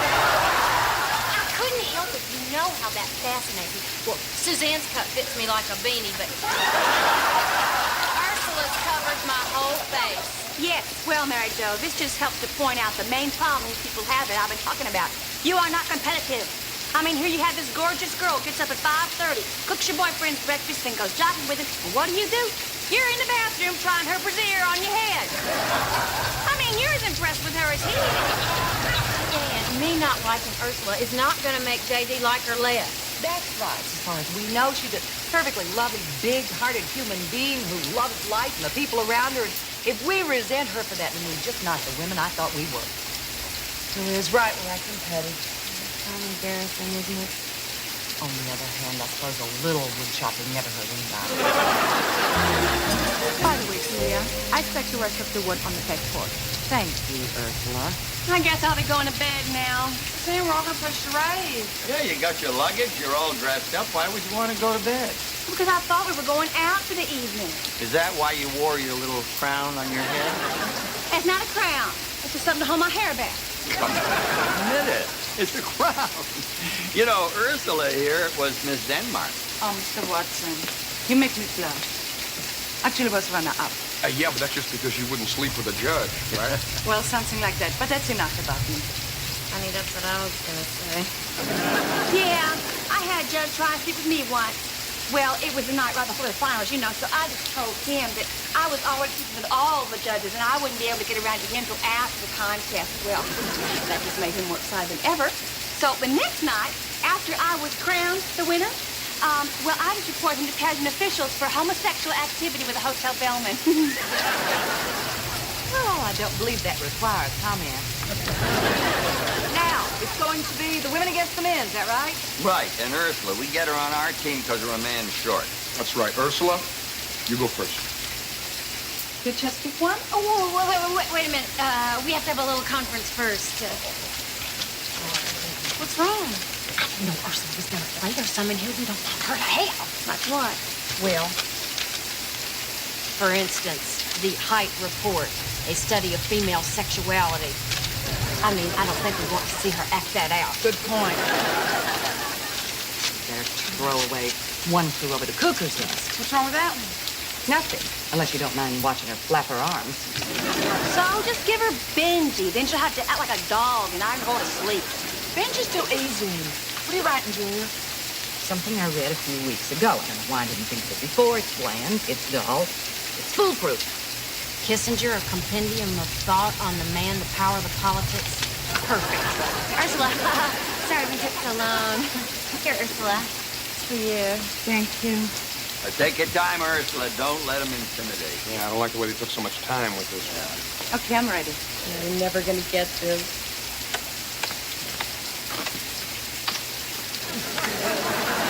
Kissinger, a companion of thought on manpower and politics. You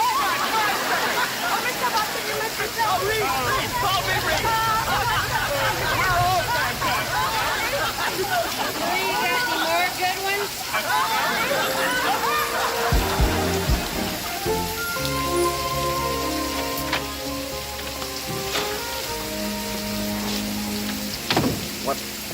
What you all doing? We can't sleep. We want to talk to you. Y'all might as well get up. It's almost time to go jogging. Yep. Think I heard Ursula suiting up. Okay, we knew this was coming. Let's just get it all out on the table. Y'all don't like it. No, we do. As a matter of fact, that's what we were discussing. We do like it. That's right. It's you we don't like. Fine. Can we go back to sleep now? No, you cannot go to sleep, Reese. What? Ow. Get up here and listen to me.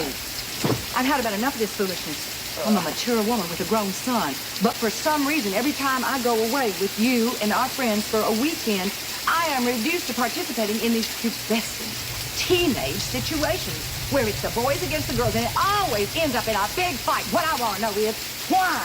Well, I can't say for sure, Julia, but sometimes you do have a little bit of an attitude. You're darn right I have an attitude. And my attitude is that Charlene and Mary Jo and Suzanne and I have come down here to have an enjoyable, pleasant, peaceful vacation. And so far, our only reward has been to sit around and watch you men drool in your socks over some Scandinavian import we have never seen before and will never see again, unless, of course, one or more of you has recently become engaged. You see, it's not that we don't like Ursula. It's that we don't like the way that you act around Ursula and the way that that makes us feel. Well, how does it make you feel? Crummy. We want you to knock it off. I mean, just what if the tables were turned? I mean, what if we had hired some incredible-looking man who just happened to have some incredible physical endowment, and we just sat around all day staring and squealing with delight? Oh, now, wait a minute. I think you're way off base here.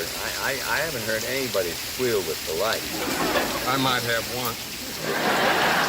Not funny. Well, okay, all right. Maybe we have gotten a little bit out of hand. I don't know. I got Ben and Caroline down here calling me Grandpa.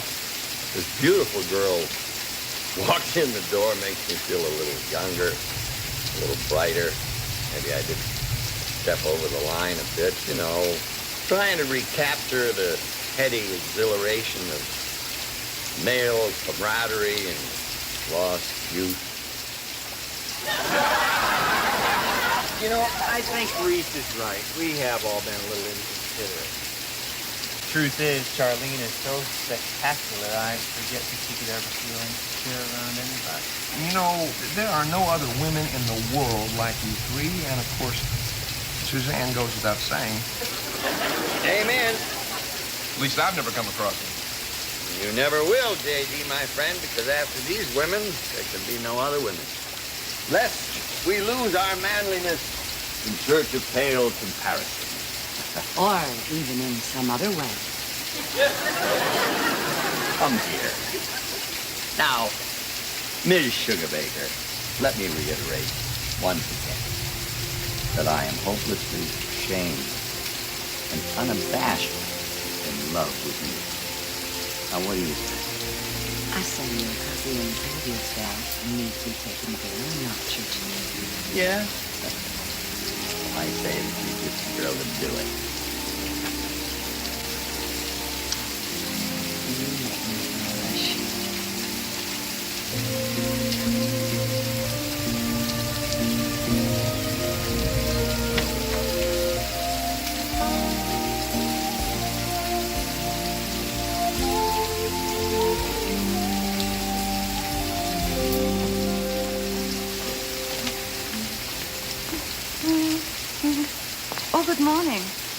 was just going to get the guys up for a run. Oh, no, I wouldn't do that. Why don't you sit down? Ursula, I'm a very direct person, so I'm just going to cut right to the chase. All right. When we came down here to Florida with the children, we were hoping that this would be a wonderful vacation, but so far it hasn't been. Oh, did they do something wrong? Well, no, not exactly. It's just that this is a small condo. You're a big girl, and quite frankly, it is bothering the heck out of people. I'm sorry, I never meant to bother anyone. Oh, I think deep down you might have enjoyed it just a little. Why do you say that? Because if I were you, and in many ways I am, I would have enjoyed it. I've tried to be unobtrusive. Ursula, let's get serious. This is not an unobtrusive outfit. I mean, these are not clothes that scream, yes, my job is taking care of small children.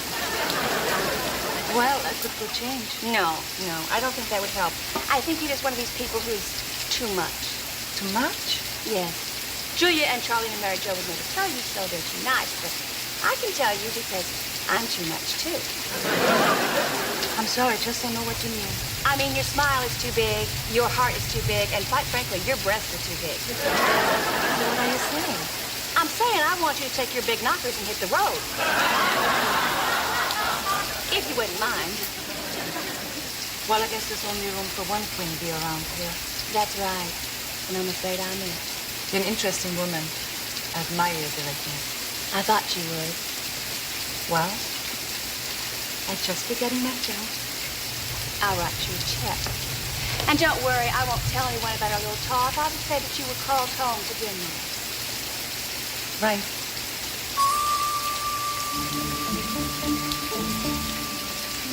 Da, da, da, da, da.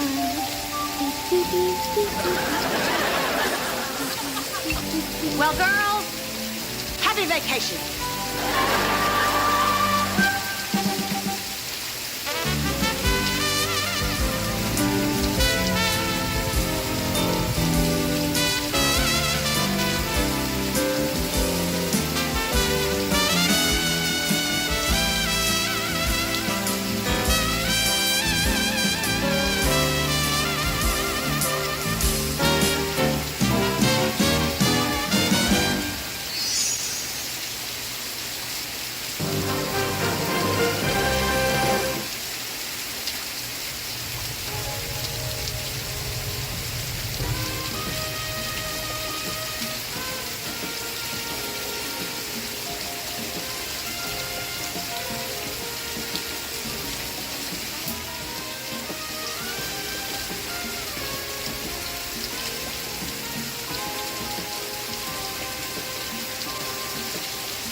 can't do that, can they?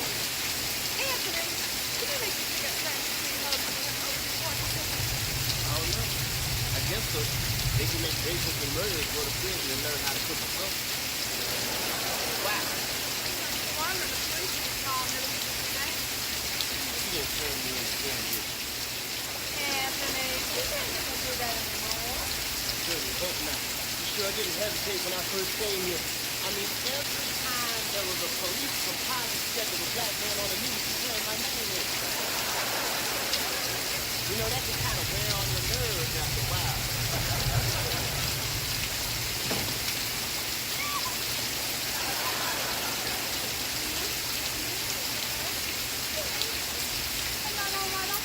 I think I better just sit down.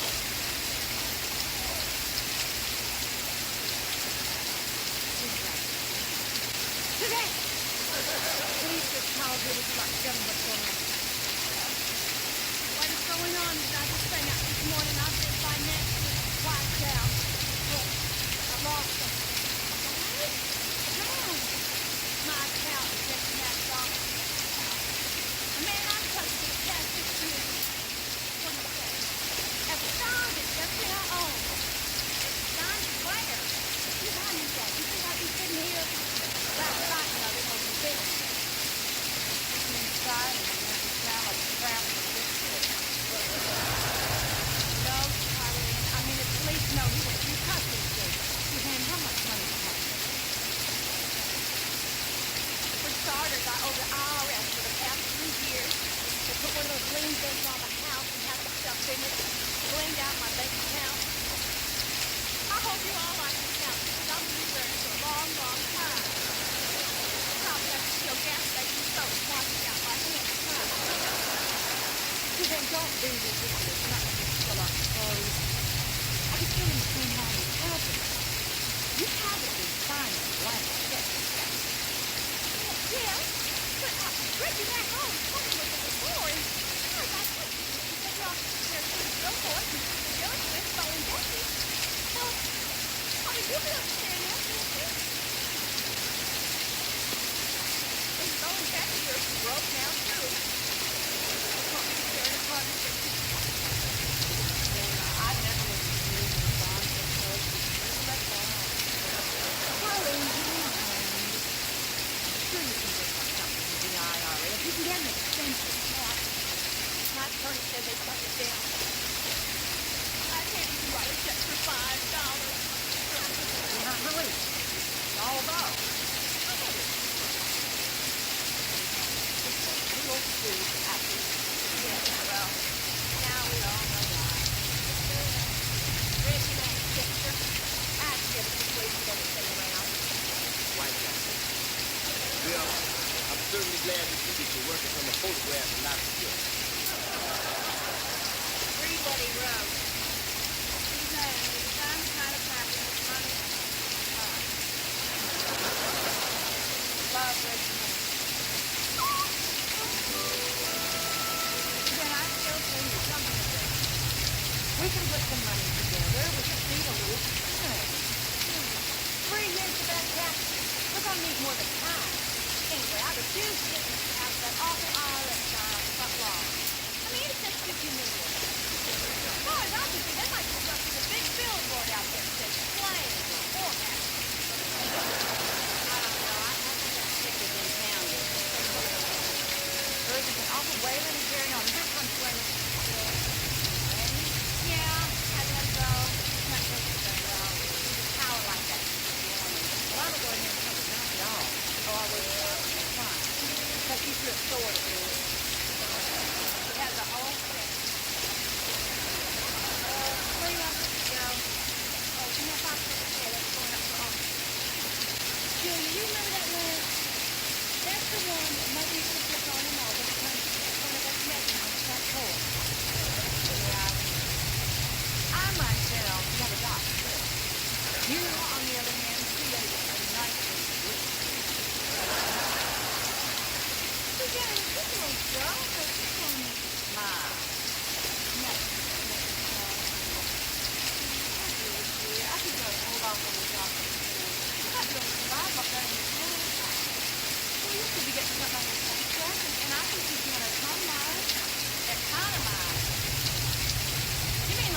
coupons, box groups, doesn't have the labels on it, and discount store checkout lines to pump your own gas.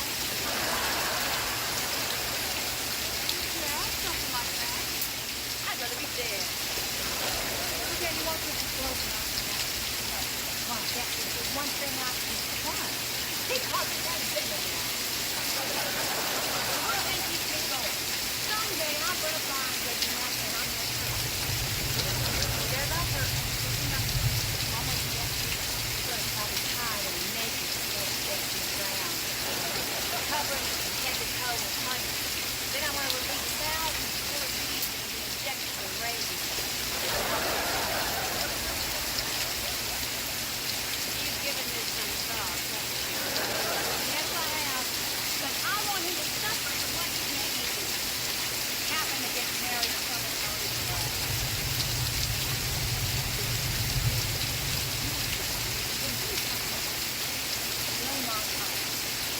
Wilmot Oliver? This is a person you have been dating for 6 weeks. Why on earth would you want to marry Wilmot Oliver? Because he asked me. The man is 150 years old. What's this for me? Whatever. Yes, but he's also one of the That's my side.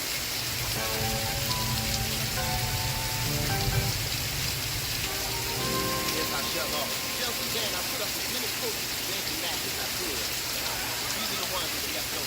Well, you might as well put one up here. You never know who you might recognize. Charlene, I don't want a poster of Redneck Johnson anymore. It's enough that I have to hear about him all day long. I don't want to forget it.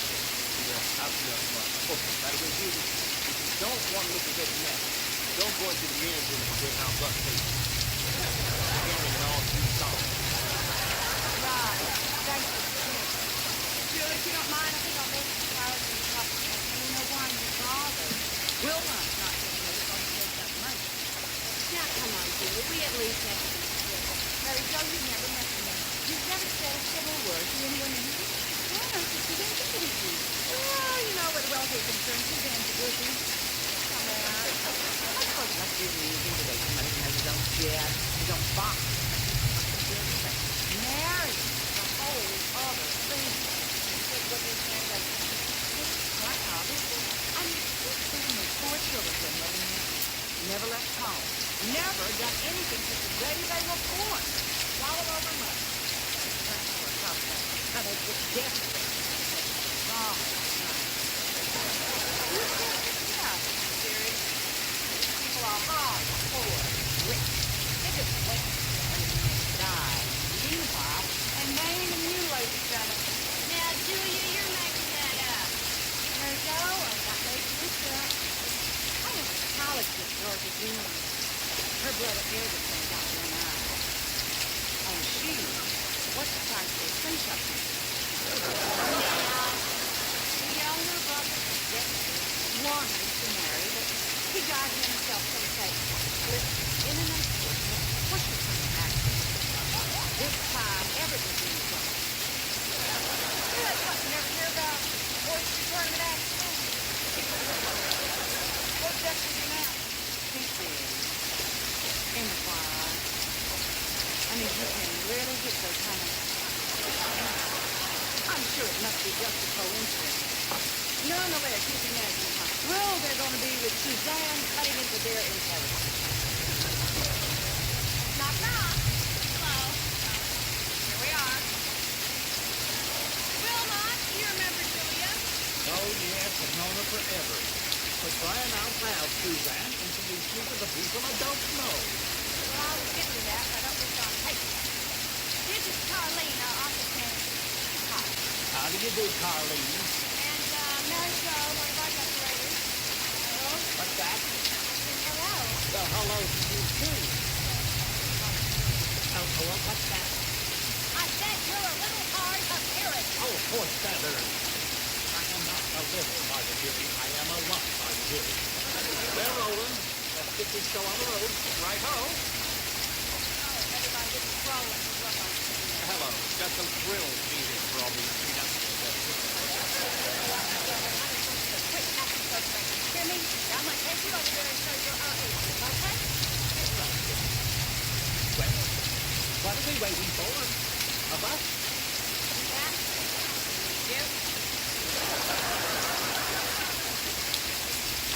They're great kids, aren't they?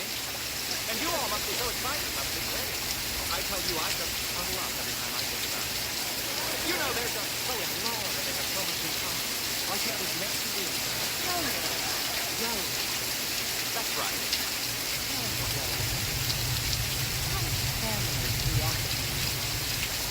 Have we talked? Well, didn't she tell you about last night at dinner? Well, you could have cut the invitation off. I mean, this is vicious with a capital D. You know, lots of silent mouthing behind the old man's back. I couldn't make all of them out, but I did manage to catch money sucking boy and society living this. No, it's definitely not going to be pretty.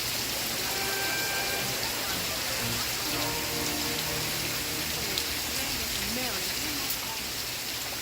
unless there's something you do to help her. How about Catherine? How about it? Well, have more classes, more people, why not do bands? I mean, everybody hates the IRS. But with the legislature, we call it help save 2 days to the day. You know, and I could put those donation boxes in 7-Eleven, they would put her on it when it's the IRS. Wait a minute. I think I have a more feasible solution. Why don't we just go down to the IRS and make a plea on behalf ourselves? Maybe they already turned down her appeal. Maybe she didn't talk to the right person. You know, what's his name?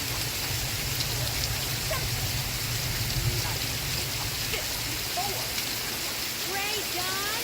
Yeah, he's the supervisor. Don't you remember? He helped a lot of us. You know, this is a guy who's humiliated the safety bar just to decide to get with her. Yes, and when I got on it, you were signed by Kate. You threw it all out. Yes, because you were in the rush. Not because us. These already got their hard work. They got good crying on the floor, begging and crying, little trips of blood running out their mouth. It doesn't have tantrum. We'll appeal to the kind president. We don't know anything about it. We do. You know that the taxes have been involved. We're teaching how to execute. Let's make him believe he can elect you.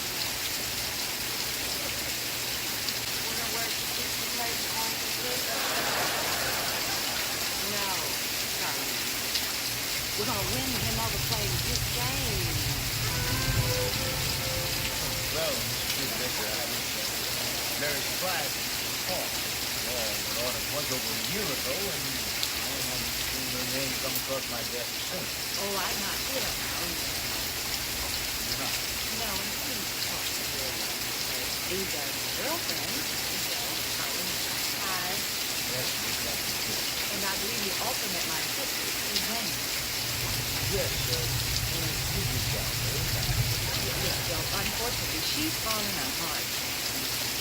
Look, if I may be perfect, I know it's highly irregular, but we can fly a parallel situation. These both organized were meant to thrive. Yes, mine, I mean, since that day we first met the gardens, and then later the coincidence of your autograph. Yeah, that was a coincidence. And I'll never forget that day in the bar when I introduced myself. First night I was told to off the wall that well, if you need to investment breakdown, you know who you are. You're the guy who did all whatever you gather to fight you involved. You want to see tickets in the dining room hotels, looking at the book with the music between this, or you can just perfectly on the screen. And what a thank you to breakdown on behalf of all the women in this room. Please. I mean, anyway, I know now that I'm expecting you to do that record. You didn't know the case was really started. Well, we don't use the IRS. I just asked you something, although even though it's good. Thank you.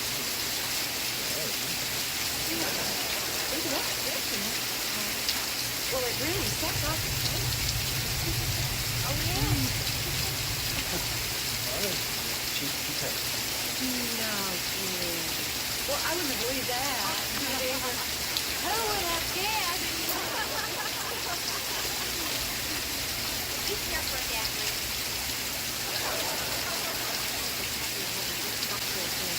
We were on our way to happy hour.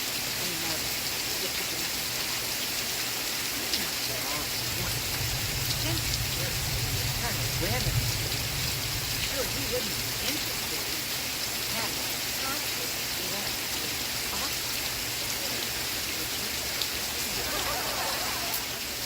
No.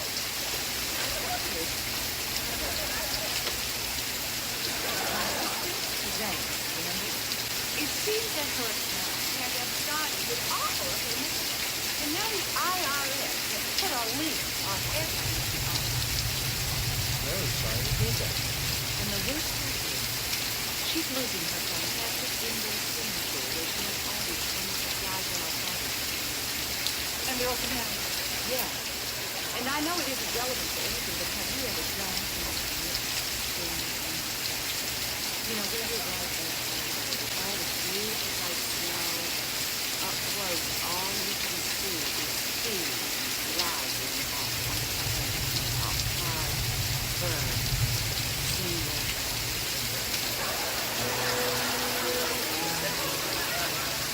Winter tan, hard, firm, single body. Really, Julia, I am shocked. I didn't know you had thoughts like that. Yeah, well, I read a cute novel or two from that. Well, I understand Mary Jo. When are you going to realize the whole thing? I know I don't drink. I probably only have about 4 cocktails. And you can't hold any one of them. I mean, every time I go around with someone else's pants on fire. I said I'm sorry. I apologize. I'm tired of hearing that, all right? What'd you do? Smoke raked on a hairless government loon. Oh, I shut down.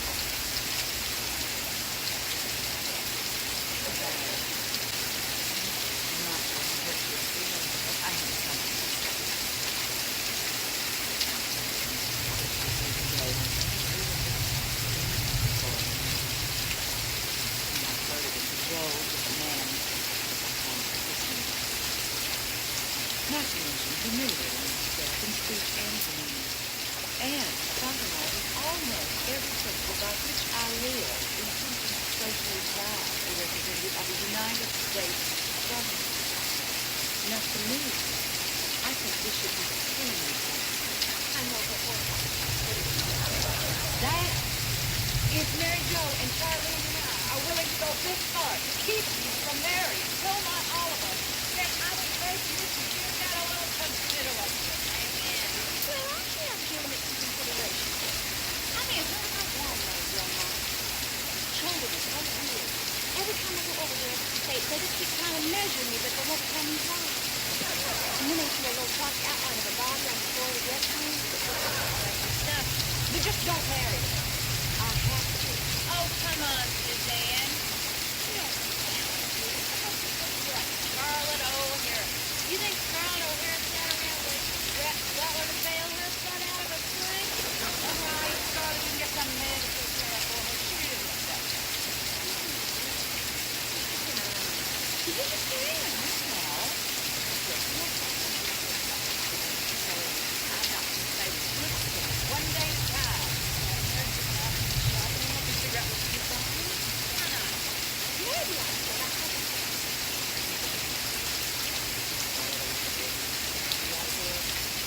You know what she'd be doing? She'd be putting up through the floorboard and saying, as God is my witness, I will never let the IRS take anything of mine again.